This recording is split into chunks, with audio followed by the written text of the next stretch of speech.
ಎಲ್ಲಿಂದ ಬಂದಿದ್ದೀರಾ? ರಾಜಾಜಿನವರು. ಇಲ್ಲೇ ಇರೋರು ಹಾಗಾದ್ರೆ? ನನ್ನ ಕಾಲೇಜ್ ಇಲ್ಲಿದೆ, BMS. ಓಕೆ, ಓದ್ತಾ ಇರೋದು. ಎಷ್ಟು ವರ್ಷದಿಂದ ಬರ್ತಾ ಇದ್ದೀರಾ?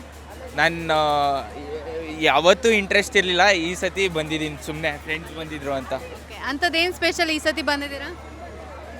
ಕಡಲೆಕಾಯಿ ನೋಡೋಕ್ಕೆ, ಮತ್ತು ಇಲ್ಲೆಲ್ಲ ಊಟದ ಐಟಮ್ಸ್ ಎಲ್ಲ ಸಿಗುತ್ತೆ, ಬಜ್ಜಿ ಬೋಂಡ ಚಿಪ್ಸು ಅವೆಲ್ಲ ತಿನ್ನೋಕೆ ಬಂದೆ. ಚೆನ್ನಾಗಿರುತ್ತೆ. ಇನ್ನು 5 days ಇದೆ ಈ ಸತಿ, ಏನು ಅನ್ಸುತ್ತೆ? ಖುಷಿ ಇದೆಯಾ? ಅದಕ್ಕಿಂತ ಡಿಸ್ಟರ್ಬೆನ್ಸ್ ಜಾಸ್ತಿ. ಅಲ್ಲಿ ನಮ್ಮ ಕಾಲೇಜ್ಗೆ ಹೋಗೋಕ್ಕಾಗಲ್ಲ ಆರಾಮಾಗಿ, ಎಲ್ಲೂ ಪಾರ್ಕ್ ಮಾಡೋಕ್ಕೆ ಕಷ್ಟ ಆಗುತ್ತೆ ಗಾಡಿನ. 3 days ಬೆಟರ್ ಇತ್ತು ಅನಿಸುತ್ತೆ. ಹೌದಾ? ಎಲ್ಲರೂ ಹೇಳ್ತಾರೆ ಬಾಯ್ಸ್ ಕಡಲೆಕಾಯಿ ಪರಿಚಯಕ್ಕೆ ಬರ್ತಿದ್ದಾರೆ ಅಂದರೆ ಅರ್ಧ ಹುಡುಗಿ ನೋಡೋಕೆ ಬರೋದೆ ಅಂತ ಹೇಳ್ತಾರೆ. ನೀವೇನು ಹೇಳ್ತೀರಾ? ಕಡಲೆಕಾಯಿ ತಿನ್ನೋಕೆ ಬರ್ತೀವಿ ನಾವು. ಸುಳ್ಳು ಹೇಳ್ತಿದ್ದೀರಾ ಅನ್ಸೋದೆ? ಇಲ್ಲ ಇಲ್ಲ. ನಿಮ್ಮ ಹೆಸರು? ವಿಷ್ಣು. Thank you. ಇಂಟ್ರೆಸ್ಟಿಂಗ್ ಮತ್ತು ಇನ್ಫಾರ್ಮೇಟಿವ್ ವಿಡಿಯೋಗಳನ್ನು ಮಿಸ್ ಮಾಡ್ಕೋಬೇಡಿ, ಈಗಲೇ ಸಬ್ಸ್ಕ್ರೈಬ್ ಮಾಡಿ.